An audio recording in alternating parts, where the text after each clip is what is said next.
Welcome back, and this is game number 2 for week 2 of UCLA Collegiate League of Legends, and I am going to be your caster, TLG, today.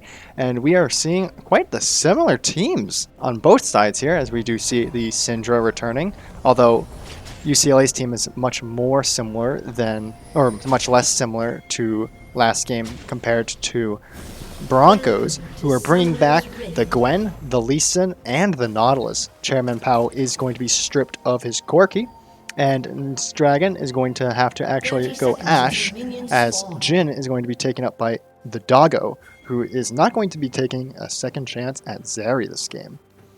Instead, we will see also a sub-in, as Straws will now be playing for UCLA here. Just have to see how this game goes here. We're actually seeing a much more normal start. Not some flashy 5-man mid like we did last game. And the runes on everyone's side are actually just pretty standard. There's nothing special, no Zeri like we had last game. Everything's pretty decent. We can say that instead of Glacial Augment, we do see the Aftershocks on the engaged supports here, which is probably the only thing. Besides, I guess, also Conqueror versus PT on Renekton. These are like the only things that are really changeable, that can be rotated around. Both mid laners will be going Airy for poke. And once more, UCLA is kind of doing the same team comp style of early game pressure, as Renekton and Syndra both get outscaled by their opponents. Ashe is a pretty interesting ADC in my opinion, as she is strong but feels weak, as what I would say. But we'll just have to see how it's piloted compared to Doggo's Jin, which is a just overall pretty strong ADC. Of course, here we see the Renekton getting a bit of bullying out with his giant blade. Gwen not being able to do too much until she gets a bit more abilities. His Dragon will be engaged on, force the cleanse out, but Doggo getting a great amount of damage on both Ashe and Nautilus here. That was an excellent use of level 2 prio in the bot side of getting a really clean engage with the level advantage. We see here UCLA on red side pushing in almost every wave here. Just have to see how much they're able to use this pressure to their advantage. Certainly it will help in contesting Scuttle. We'll just have to see how long before that'll come up, as it does look like Zhao and Renekton will be contesting the top side one, actually looking to invade here, using their prio really well. Unfortunately for them, there's not much to invade, as Lee Sin will be bot side. That will, however, tell UCLA's bot side, the Doggo and Alibye, to be wary of Jin, who is not very obviously top side. Lee Sin is hovering here, going to the river, might either opt into the Scuttle here, or possibly if Nautilus is able to get anything, which Nautilus doesn't seem to be able to. So Lee Sin will be opting into the Scuttle here. Chairman Pao is going in the right pocket of the lane, instead not letting Straws get much of an advantage here. Lee Sin will be getting the Scuttle here. He will also be on Vision, so Syndra will know not to be terribly offensive. Seems that topside here, Gwen's already gone through half her mana, but I don't think that'll be too much of an issue for her, as the Lee Sin will probably be heading topside here with his camps respawning. We'll just have to see whether or not he's able to bail Gwen out, as Renekton does have the option of freezing here. Unexpectedly, Temetrius is not having as fun a game early as he did last time, as he's both out of mana and low on HP compared to the Victor. Victor is going to be having a bit better time here. Has 1 Corrupting Potion charge left and 2 Biscuits. Syndra did not opt into Biscuits, instead went DMAT once more. We'll have to blow TP most likely here to save to catch the wave. Renekton is still in a fine spot here, and this is what we would expect usually of a Renekton-Gwen matchup, where Gwen is not going to have most fun early on, but will end up doing much better as her true damage and vamp scale. Doggo and Alibye pushing back to under the blue side tower. We are actually going to see, I guess not anymore, but had the wave been pushed a bit slower, a possible tower dive as Zhao could have moved further bot, and Syndra is kind of in river, hovering a bit, maybe clearing vision as it seems. Instead, it seems that the bot side will be taking a more passive approach and will just take Dragon while pressure is being put in both the mid and bot lane. Double question mark pings go out on the side of Santa Clara, and it will look like they will just concede Dragon here as they took a bit too long to react. The wave is still staying on the side of Renekton, which is going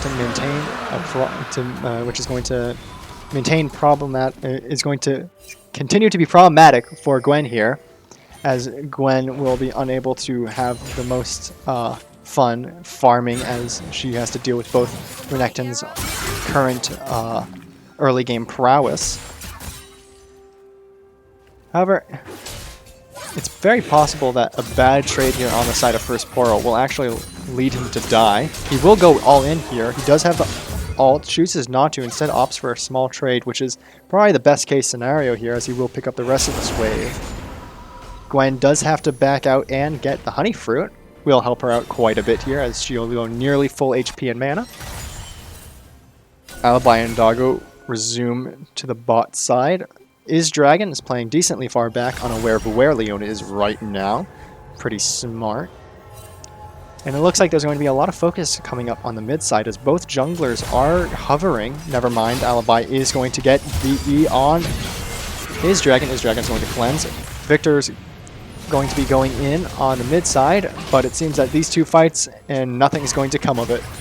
A lot of chaos right here, and both Santa Clara and UCLA are pretty even. Seems like not much have actually come out of it.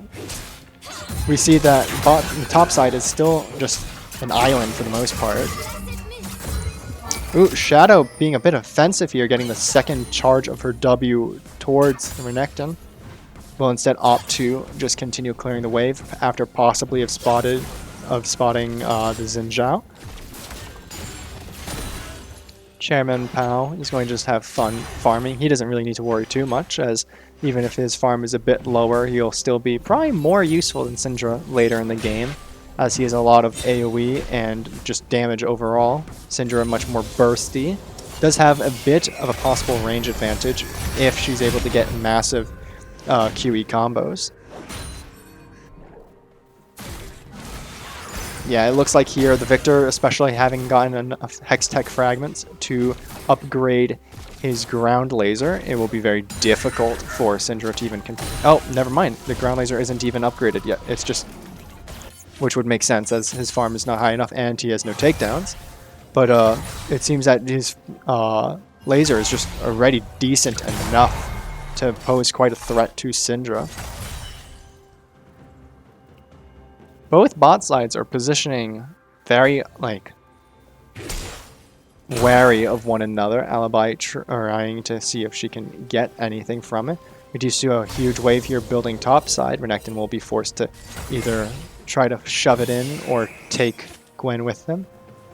Alibye will be spotted out by the Hawk Shot. Now, Dragon does understand they are separated. Ashe does have the Enchanted Crystal Arrow, which could prove very troublesome if Doggo is alone here. Doggo is going to be incentivized to kind of try and push the wave out. However, Strauss is here for backup, so at this point, any amount of baiting would be actually preferable. It seems that Santa Clara is going to be rather respectful here, opting into letting them just free farm and trying to use the Ashe's range to an advantage. Syndra will be claiming blue buff here, which will help her a lot as she has been having quite the amount of mana troubles here. Scuttle going down to Renekton, Gwen unable to contest it. Very slow game so far. We do see that the early game of UCLA has been somewhat fruitful. They do have the dragon, but they're even in gold, which is not something you want to see here. You definitely want to see a much higher gold advantage when you're playing these kinds of earlier game comps. It seems that this game, Alibye, has been probably the best... oh, hello here, but it seems that, as I was saying, their early game has just about... Ooh, the enchanted arrow crushing Temetrius. Okay, so here we do see both the Victor and Lee Sin going down, but it is going to give an advantage to the Broncos bot side, who will be picking up the 400 gold here. It's pretty big because now it'll offset the amount of pressure that Doggo and Alibye have been putting on their side. This is kind of good for UCLA as they have now accumulated a 1k gold advantage, but it'll be just a matter of, like last game, of how well they're able to push this forward. Plates are going to be going down topside. So we do, as this early game lead takes off, we'll have to see exactly how well it's being pushed forward. Zhao is probably going to be looking forward to this dragon here. It's going to be very important that it's claimed before Lee Sin can get it, as the UCLA is on a somewhat decent timer here before Renekton and Syndra start being not as useful as their counterparts. Instead, it seems that it's going to be an objective trade-off, where Lee Sin will be taking Rift Herald. Alibye getting caught out here, but it might actually... Nope, never mind. It was fine as the E does go far. Doggo is trying to get a bit of trading back, but Ashe seems to be doing quite well here. A lot of poke coming out with the... Never mind, it seems that Curtain Call is going to be here, and Temetrius is going to be able to definitely pick up at least one. Ult's coming out by Nautilus. Prevents them likely from being able to pick up his dragon as well, but First Poro up top side is going to have to deal with a 2v1 situation as Rift Herald is going to come down. It's going to be a lot of HP for the tower to deal with before Renekton is going to be safe of a wave. Lee Sin does land the Q. See what they choose to do. Rift Herald does go down, so it looks like the side of Broncos did not want to fight. However, he's going to be pushed outside of the range. TP will come here from Syndra, which will force out both Shadow and Lee Sin from trying to tower dive Renekton. However, it is a huge cost at the side of UCLA. Zhao will pick up this wave here, not letting Victor get any tower plates. Lee Sin instead opting to get this scuttle. Both junglers have been pretty passive this game, focusing a lot on objectives. Not outside of mid lane, have not been putting too much focus on the other sides of the map.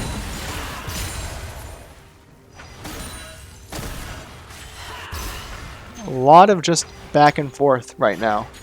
Gale is completed on the Jhin, so Jin's CS has been enough to carry him through this early game to the extent to which he does get Mythic first. We'll have to see exactly how much he's able to use this early advantage on the Ashe to push his lead forward, as Ashe is presumably at least 600 gold away from the shield bow, maybe closer to 1200.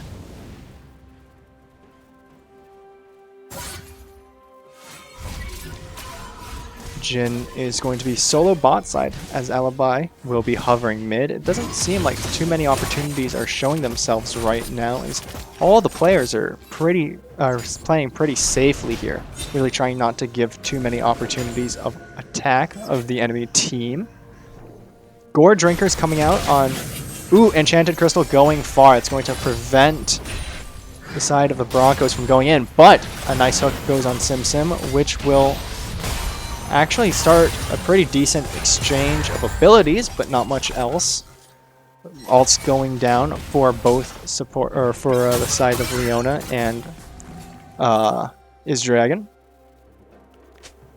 Top lane has just been really boring this game, may I add. This matchup has been horribly ping-pongy. We'll have to see if Renekton and or Gwen are able to really do anything, as they seem way too evenly matched here.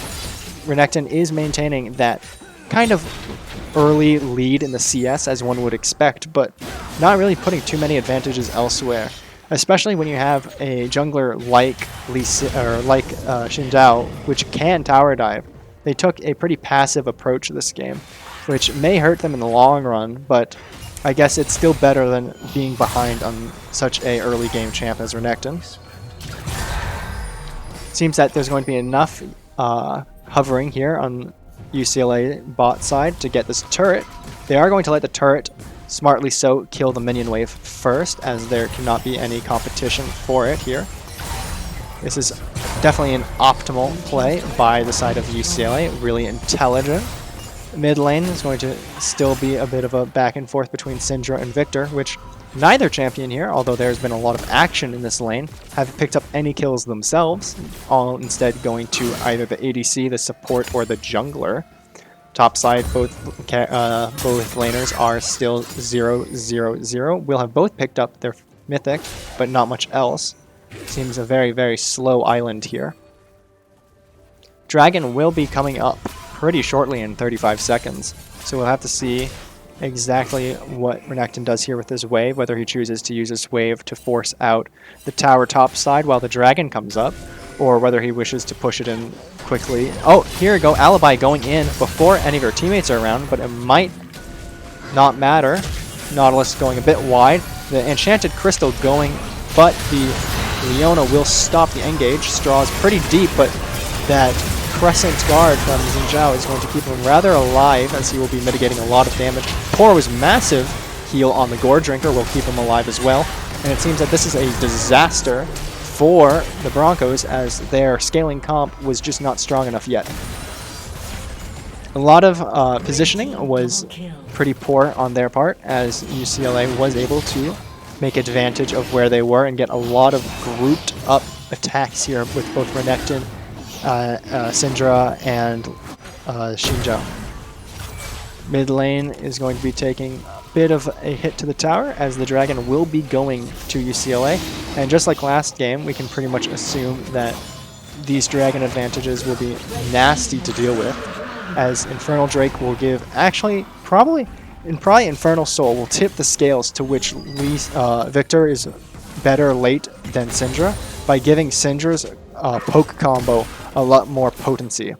And just being able to poke out a lot more HP, even though a crown has been picked up by Victor, just constant poke of such high volume damage will be a bit too much to deal, I think, especially with the 4K gold disparity we're seeing right here. So at this point in the game, the dragons are going to cause the dynamics of the individual matchups to change just a tad. Lee Sin also is such a obnoxiously difficult champion to play from behind. As we saw last game, he was doing really well while ahead. This game, he is only managing an 0-2-1 score. Will be getting more farm than the Xin Zhao, but not much else. We do see the blue side here is trying to see if they could pick up the bot side of UCLA, but as Straws was there to cover, it will not be too much of an issue here. Alibye hovering the Rift Herald. The Rift Herald will likely not be contested, as not everyone is at River. Instead, Syndra will be contesting mid with Ashe, and it seems the junglers will rather clear out their camps than fight over a measly Shelly.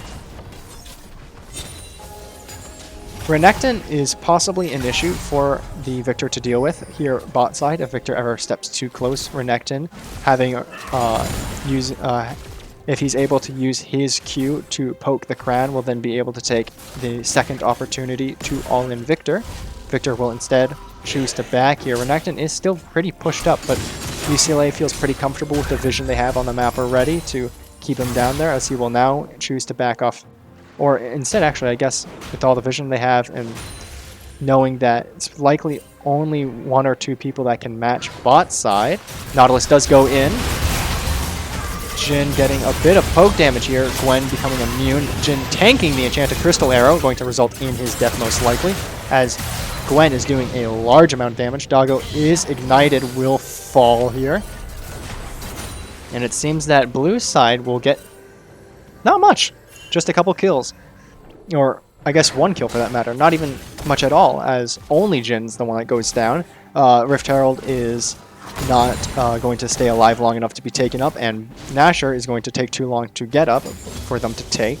And even if they wanted to, they would take it much too slowly at 20 minutes in this game. And so instead, that was not a massive loss for UCLA. And in retrospect, as it seems that their team does not actually need, or that the death was not necessarily a bad one. It was just an unfortunate one could say. There will be some positioning here around the river once more, maybe looking for more picks as both supports are kind of hovering it. Alibye is getting dangerously close to this Ashe. Ashe may be in peril for her life. As a flash E comes up, the cleanse going a bit too soon, but not enough damage. This is one of the drawbacks of Jhin, is that he lacks initial burst, although he does large amounts of damage when he can hit you. Leona will instead take this time to set up vision as UCLA returns to lane slowly. We are seeing the similar builds on all of the champions as we did last game. Gale Force into LDR. We do see the IE coming out here third for Jhin. Ashe is shield bow. Ashe is pretty far behind in terms of items here, only having a Zeal. I presume that if there is a Zeal, it's likely going to come out as either a Mortal Reminder, as a more utility item, or as a, I would hazard to say, Phantom Dancer, as I do not believe that Runon's has enough value this game, since there are only 2 champions that will be in Runon's distance. Ooh, nice play here by Lee Sin. However, the angle just wasn't enough, and Doggo is not where he needs to be for the Broncos to claim him. This tower is barely holding on, and it seems that red side will try to take it here. Temetrius has a great stun, a lot of chain CC, great engage opportunities here for UCLA. A lot of name ramming going on, but this is all in the name of holding priority for this dragon. Vision is going wild here as both teams have wards and death lotuses and all the such. Lots of damage coming out as Curtain Call is here, and I think at this point there's not much option left for the side of the Broncos but to kind of just let go of this dragon. Alibye is still hovering here, can risk her life as Leona to secure the dragon. Doggo is holding on very intelligently to this 4th shot to possibly hit this dragon. Instead, it will be taken by the Zhao. Lee Sin does go down, as well as Nautilus, unable to secure this dragon, and as no champions are elsewhere on the map, nothing is gained here on the side of Broncos. The tower will presumably also be lost, and then just to go on top of that, it seems that Baron will be taken. So this is a massive disadvantage for the side of the Broncos, as they are going to be up against Soul, Baron buff, and a team with 6,000 gold lead. So it is going to be very difficult for them to do anything. It'll be a very similar position, although even more dire than UCLA was in last game, as the gaps are just so much larger this game. This is, I guess, a showing of the early game prowess being exerted by the champion selection of UCLA, where their earlier fights, their team fights, resulted in better leads than were able to be picked up by the side of the Broncos, and this shows a pretty decent execution of such a draft style. And they're carrying out pretty well into the late game, having secured all the objectives thus far, and just putting a lot of pressure. As we can see, First Poro is pretty much just running down Gwen at this point. The enhanced minions as well as bonus damage from the buff will make him a mighty fine issue. Syndra and Victor are going to be having a bit of a ping-pong bot side. Syndra, as soon as she's able to take out that crown of Victor, will likely be in lethal for her ult. Jhin pushing in the mid, and it looks like most of the Broncos are playing timid, whereas the side of UCLA is setting up for a possible pick. They do have to wait quite a while for the next... Oh, here's this pick I was talking about, as Nautilus does go down to Temetrius. Syndra will be picking up a kill here, and Alibye might be looking for more. Instead, I think they will be heading bot side as Victor is unable to contain Syndra here. There's a lot of pressure being applied here by UCLA. The wave is a bit too big to be taken down, especially with this cannon minion here. Unfortunately, for the side of UCLA, cannon minions will not be tanking tower, but it will be still causing a lot of pressure. Renekton, kind of uncontested topside, will be getting the inhibitor tower. Straws going really far in, will not be punished for it, as they are instead going after the others. Going in on his dragon, Ashe will be put down, shield bow is active, and nothing more will come of that. Straw's not taking any damage because of his ultimate. Doggo narrowly, not so narrowly, escaping the enchanted crystal once more. Curtain Call coming out, slowing down, massive damage by the Infernal Soul, and they'll just be forced blue side to recall. Here we see just how grave it is to be at such an objective disadvantage, as 10k gold is now the disparity, and we see this inhibitor about to fall topside. Temetrius will be pushing this mid turret, and everyone on blue side has to be a bit wary of Temetrius on the Syndra, as Syndra will be able to nearly one-shot anyone at this point. First Poro will be backing here, as it seems that UCLA will not push their luck and instead opt into a more patient style of play, where they will take new waves later on when they're able to reclaim increased objectives.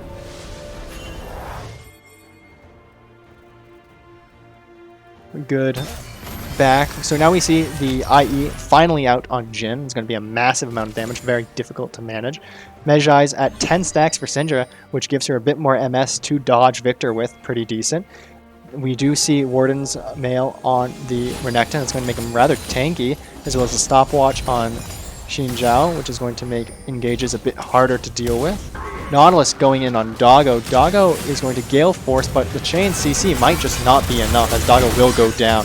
Gwen stuck under tower for just a small bit. First Poro going in, will be getting Chairman Pao. Chairman Pao's crown going off. Ult going out after by Syndra. Seems that Straws is such a potent force to be reckoned with, as Ashe is unable to do any damage through his R. And this might just be game, as UCLA has the numbers to simply run down mid. Jhin, as a neutralizing force and not as a carry, has actually made the pick not terribly impactful to take down, whereas Syndra, Renekton, and Zhao are still able to put so much pressure on this map and deal so much damage as is. 305 on both top and mid on UCLA's side shows just how strong these early game champs can be when they're able to get these advantages and push them. You can't outscale if the enemy team never gets to the point of scaling. Here, the dragon will be coming up shortly. We do see it in 45 seconds, so we will have to see how the fight comes out, because this will most certainly decide who wins or who loses. Or, I guess not even in that case, it decides who loses or who loses later. As even if the side of the Broncos are able to pick this dragon up, it will mean certainly nothing immediately, as not a single tower has fallen by UCLA. Such impeccable control of their own objectives this game. Victor will be responsible for clearing up the waves here, which is a huge thorn for the for Santa Clara to deal with, as they are losing a lot of damage. Straw's looking for that engage, will not get it. Instead, will clear out vision. First Poro providing a lot of pressure here. Alibye also hanging near. It seems that Straws and Doggo will be the ones responsible for clearing this Elder Dragon here, and the rest of the team will just be kind of zoning out the rest of blue side. Shadow may be getting a good flank, will not be enough. Poro goes in, and oh my god, does that Elder buff do damage. Poro is going to be running in. Ashe is going to be mighty difficult to pin down with her slows, but nothing a Curtain Call can't fix. We do see Syndra TPing topside here to clear out the wave quicker, and it seems that this game is about done, as red side UCLA will just be picking off these towers now. Pao is almost in vain poking them down, not doing any damage whatsoever. Crown being popped does mean his AP does go down by about 26, I believe, at this point, and my god, does that Nexus blow up just like blue side does. And we will see you in Game 3.